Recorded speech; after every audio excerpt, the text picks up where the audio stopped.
La BICIS, Banque internationale pour le commerce et l'industrie du Sénégal. La BICIS, la banque d'un monde qui change, vous offre le journal de l'économie.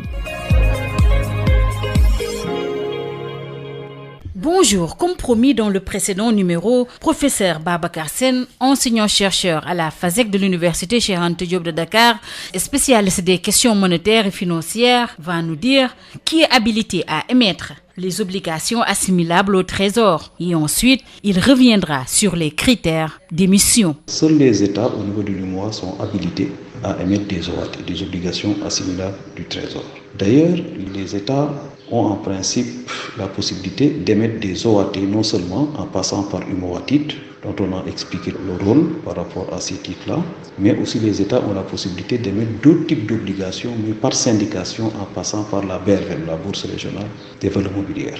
Donc ici, il s'agit en réalité des obligations émises par l'État via le guichet de UMOATIT, qu'on appelle les obligations assimilables du Trésor, qui sont émises par adjudication. Ce qu'on appelle donc UMOATIT organise ce qu'on appelle des ventes aux enchères, par exemple à prix multiples pour ceux qui veulent acheter les OAT, c'est-à-dire les banques, les compagnies d'assurance et les autres investisseurs, personnes physiques, etc., personnes morales qui sont intéressées donc, par ces titres-là dans le cadre de leur stratégie d'investissement.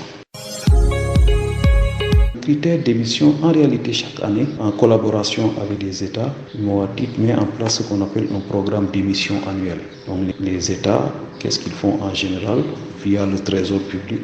Ils mettent en place ce qu'on appelle une programmation d'émission sur toute l'année.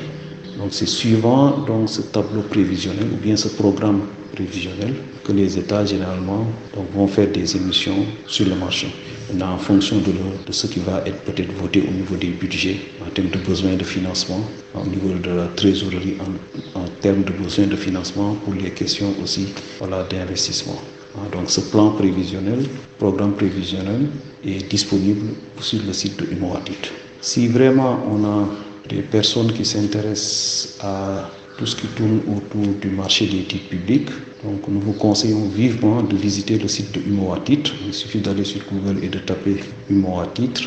Normalement, vous allez sur le site internet. C'est un site qui est très détaillé, très fourni en matière d'information. Toutes les émissions qui sont réalisées par des États sur le marché des titres publics par adjudication, vous allez y trouver donc des informations. Il y a aussi des articles très pédagogiques qui permettent donc de vous décrire c'est quoi une OAT, c'est quoi un BAT, c'est quoi une obligation synthétique, etc.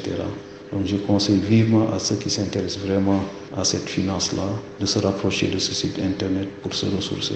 D'autant plus qu'il y a des exemples vraiment très pédagogiques qui sont disponibles sur le site-là. Sud FM vous remercie, professeur Babacar Sène. Je vous remercie. Je rappelle que vous êtes enseignant-chercheur à la FASEG de l'Université Cheikh Anta Diop de Dakar et que vous êtes spécialiste des questions monétaires et financières. Sonitou, merci de votre fidélité.